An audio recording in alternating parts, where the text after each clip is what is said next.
Hello, this is Aaron, and welcome back to the podcast. This is likely to be a very short episode. Now, I know I sometimes say that and then end up going for half an hour or more, but I'm probably not going to do that today. It's actually Friday. I normally record on Fridays so that Monday I can just hit post. Everything's ready to go. The transcript's all cleaned up, etc. So this is Friday, and I'm not feeling well. I'm not feeling well, first because I might have a little bit of a cold, but also because I went off of caffeine on Ash Wednesday. So every year, the first 30 days of Lent, I go without caffeine. And you may be asking, Aaron, why only the first 30 days of Lent and not all of Lent? And that's because it's not a religious fast. I'm doing this for me. So every year, I just like to cycle off caffeine for a month. I do the same thing with alcohol in January. I don't drink in January. And I think it's just good practice to take a break from things that you really like periodically and see what it does, how it feels. And one thing you can find out very quickly if you're a big caffeine drinker, as I am, and you go cold turkey on caffeine, you go through withdrawal symptoms, man. For almost a week after I cut back off of caffeine, I feel terrible. And so I kind of feel terrible right now. And I think that's compounded by the fact that I have a cold. My wife is actually very sick. And I think but that's something you could think about. Think about, do you want to take a break from alcohol, take a break from caffeine, take a break from whatever it may be, social media, for a period of a time every year? It can reveal something about your level of dependence on that. If it's really hard and you can't break something for 30 days, maybe that's sending you a message. It also gives me I think some perspectives on people who are addicted to drugs. I think about how hard it is to just stop drinking coffee for a period of time. I'm craving a cup of coffee or something with caffeine in it right now. Imagine if you were on heroin or meth or something like that had serious addictive power.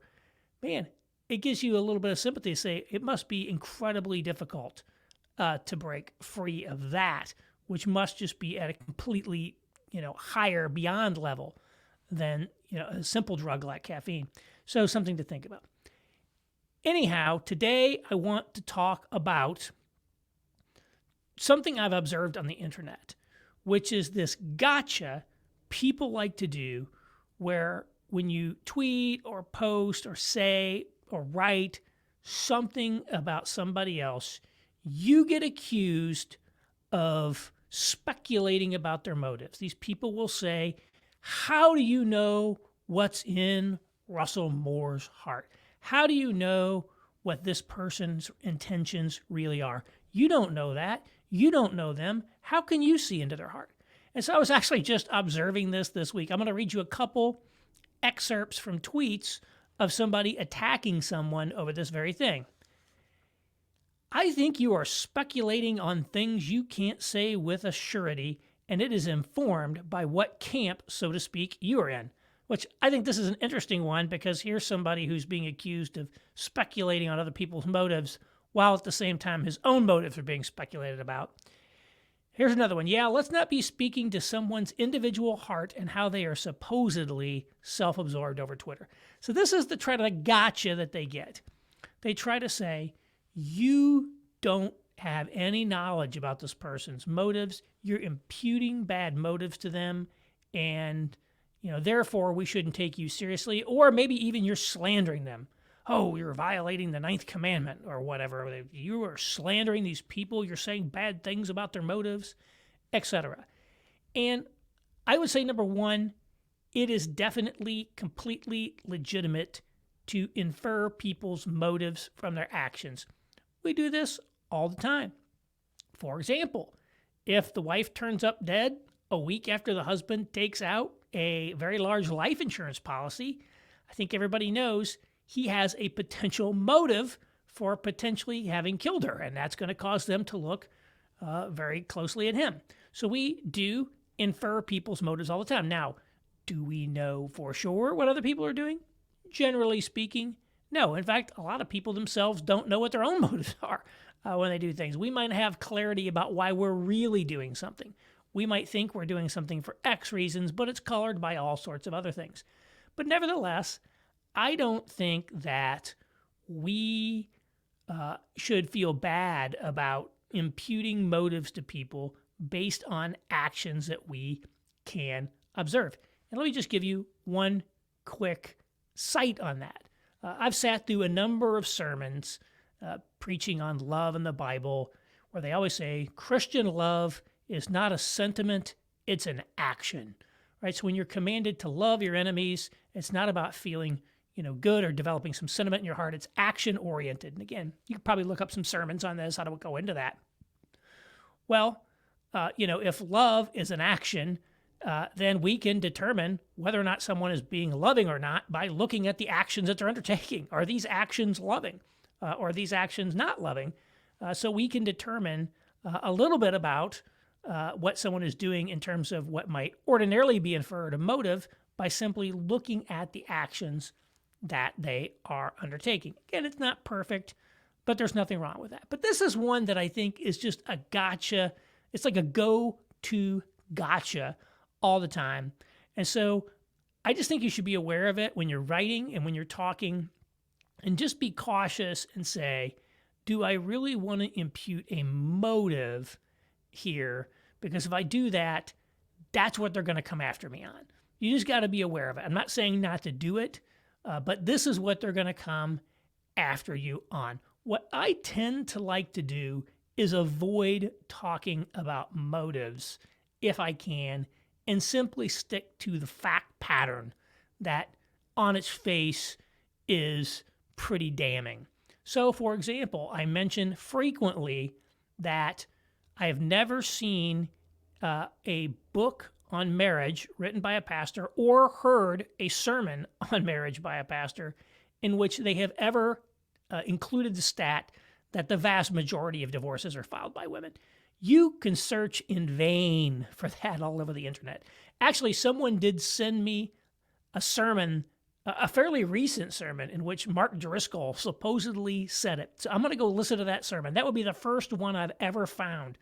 And so it's like a nugget of gold I gotta keep there. So I don't need to infer why they did that. Why might these people not have included that? Maybe they don't know it.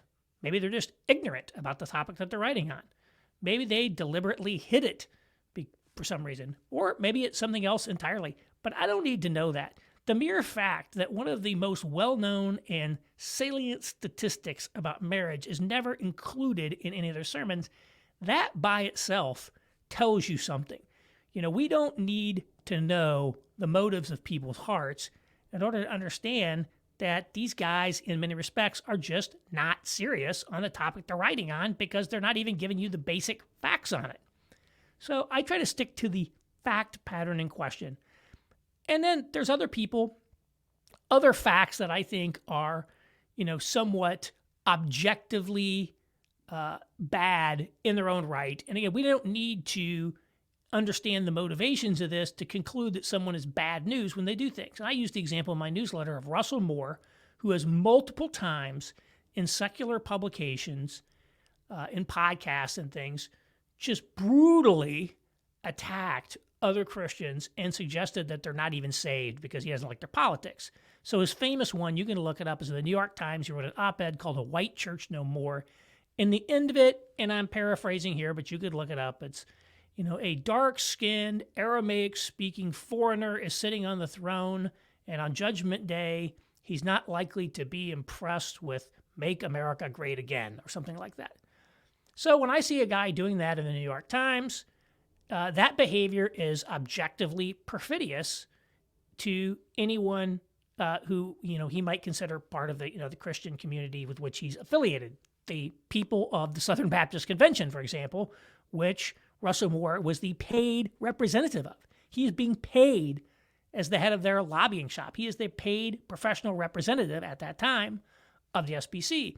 And so if you're an SBC Trump supporter who reads this op-ed, you don't need to know a single thing about Russell Moore's motivations to know he's bad news.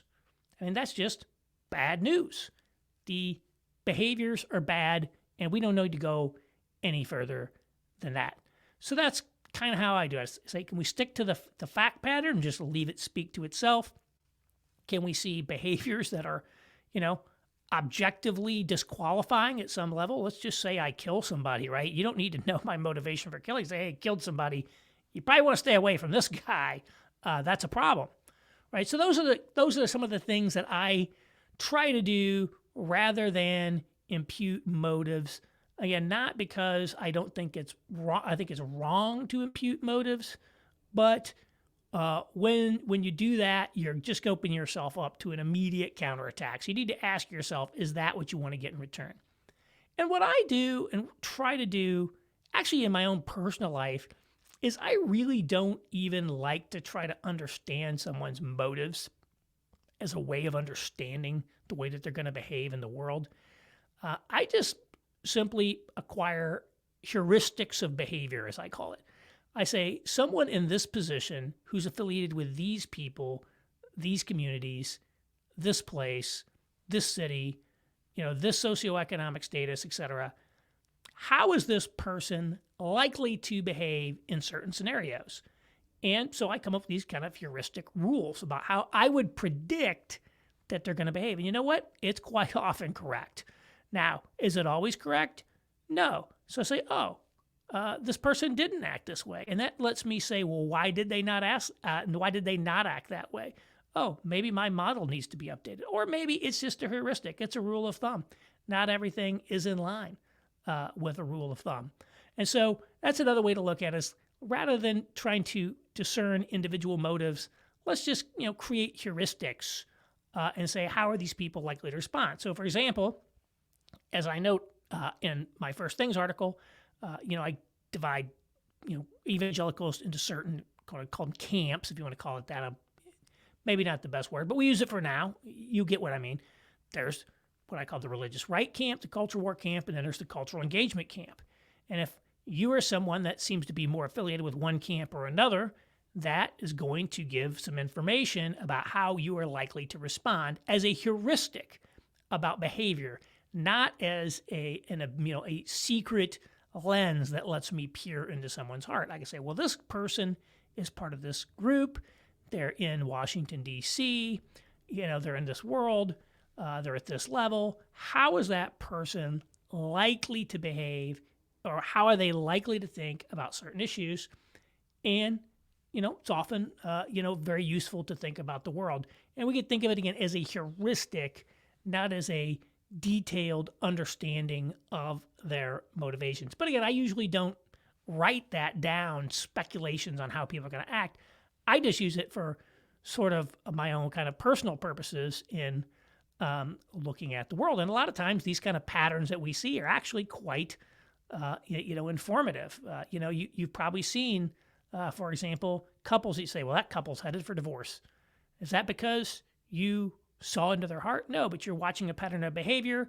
You've probably seen this movie before, and people in certain situations, you can kind of heuristically conclude this is happening. Now, does that always happen? No, it doesn't always happen. But if we see that, maybe it gives us an opportunity to try to maybe change that situation for the better, for example. So again, just wanted to lay that out there because this is one just reflexive attack people use whenever you make a statement that seems to suggest a motive for another person's action.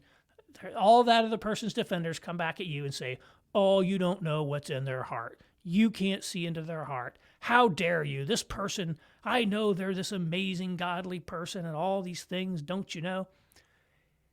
You can say it anyway. Again, I don't think there's any reason that we can't impute motives from behaviors in many cases at some level.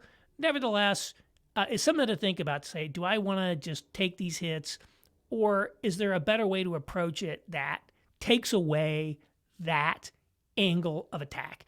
And again, the two that I use is just one, the fact pattern. There's kind of a fact pattern that's out there, and you can just say the fact pattern and it kind of speaks for itself.